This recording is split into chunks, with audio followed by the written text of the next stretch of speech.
my sergeant, and he snuggled up close to me.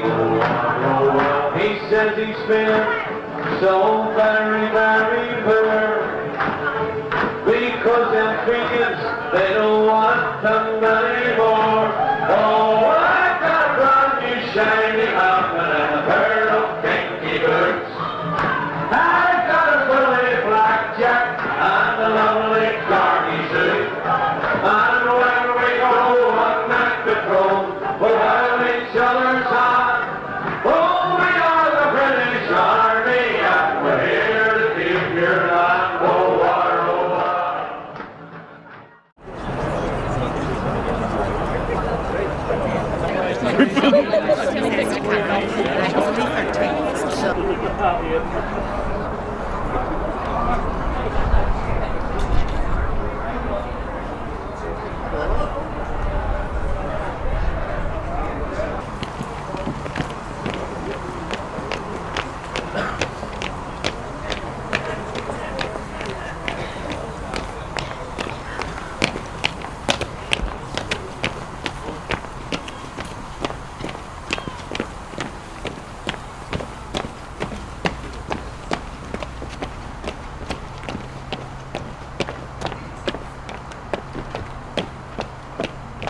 Jordan Bradley, down again. How much bother and Sean knocked Le Kevnu or Jack McCartan, Far Shaswak, Far Kroga Vion, a Mariu and Shaw, they had Blaine O'Hin, Agarm na Bradnia. We're here this evening to commemorate Jack McCartan, a brave and courageous man who was killed here 40 years ago on the 4th of August at the hands of the occupying British Army. Jack was manager of the PD and was locking the club up in the early hours of August the 4th, 1977, when he was hit by a single shot fired by a British gunman. The British Army said Jack was hit in crossfire, but local people dismissed that, saying it was a deliberate lie. The British regiment responsible for murdering Jack McCartan, the Royal Marine Commandos, were a particularly vicious bunch of thugs who visited wholesale brutality on our people wherever they were stationed in this country.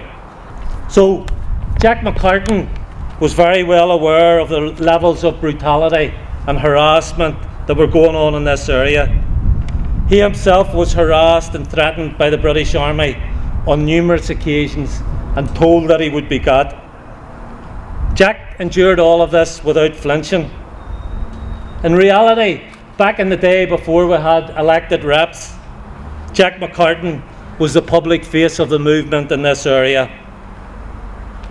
Those of us who were also in the army, but with less public roles, could duck and dive and avoid Brit patrols whenever possible.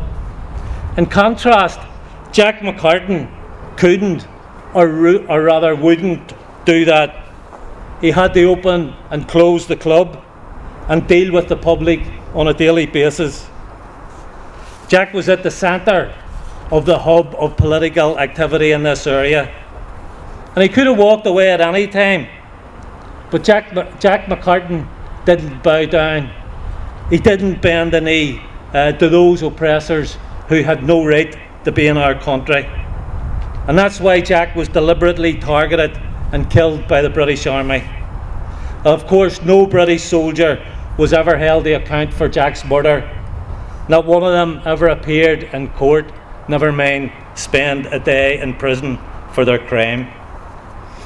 And in the annals of the conflict, many will see Jack McCartan as just another statistic. Others might even suggest he deserved what he got because he was in the IRA. So it's important that we, his family who are here tonight, his friends and his comrades, don't allow that narrative to have any traction.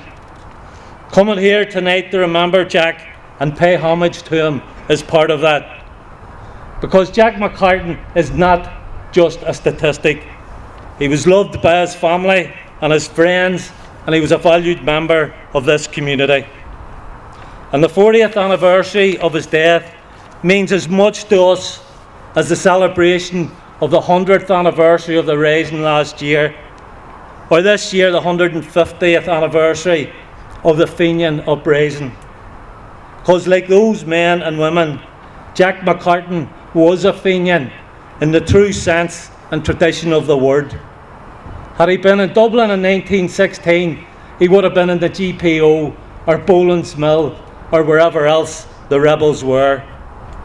And we can say that because Jack was a Republican all his life. And when our uprising began, he wasn't just part of it, he was one of our leaders. I'm conscious that many people here, particularly younger people, may not know much about Jack McCartan, apart from the fact that he was an IRA volunteer who was killed by the British Army. So just who was Jack McCartan? Yes, Jack was a Republican all his life, but he was also a dedicated family man, married to Margaret, who was always known as Rita, and who survived Jack by almost 30 years. Jack and Rita were the proud and loving parents of Joe, Kathleen, Phil, Jim, John, Eamon and Thomas, and they lived at number 29 Creve Walk. Jack managed the PD following the footsteps of his old friend and comrade Danny Burke, who had also been shot dead by the British Army in 1974. And Jack, along with some of the old guard of the IRA, men like John and Frank O'Rourke, had the vision back in the early 70s to set up the PD, build new premises with the aim of providing support to the families of the hundreds of Republicans who had found themselves in prison as the war gathered momentum.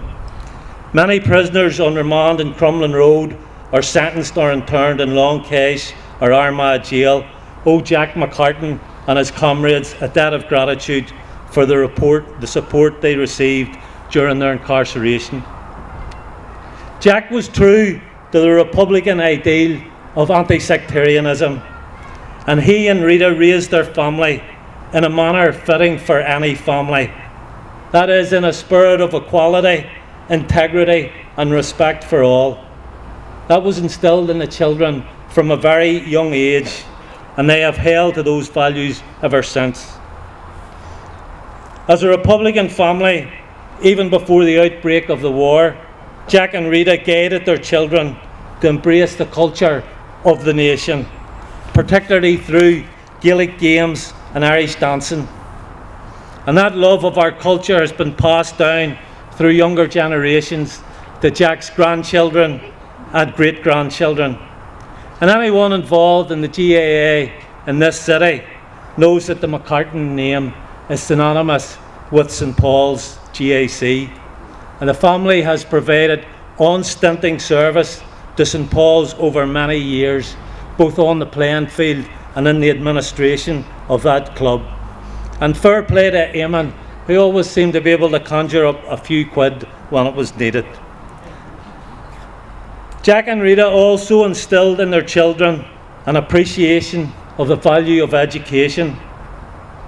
Living in the Orange State as second-class citizens and suffering like the rest of us as a result of the discrimination and sectarianism, the McCartans understood that one of the weapons Republicans needed to use to escape from that cesspit and bring about change was education.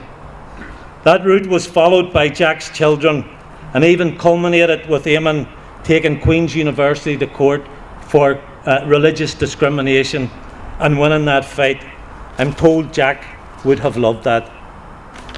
That's only a bit of the flavour of who Jack McCartan was. Jack wasn't randomly murdered by the British, it wasn't mistaken identity, and it wasn't an accident. He was killed because of the leadership role he had in this community.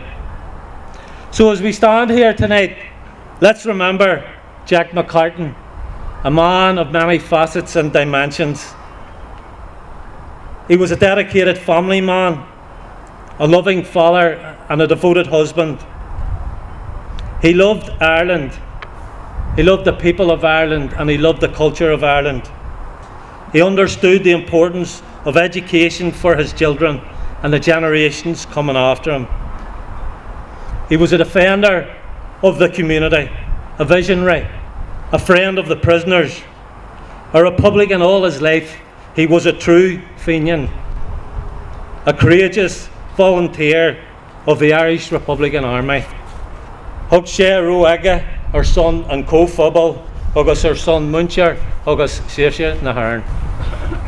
Garda Prati, Scabagate!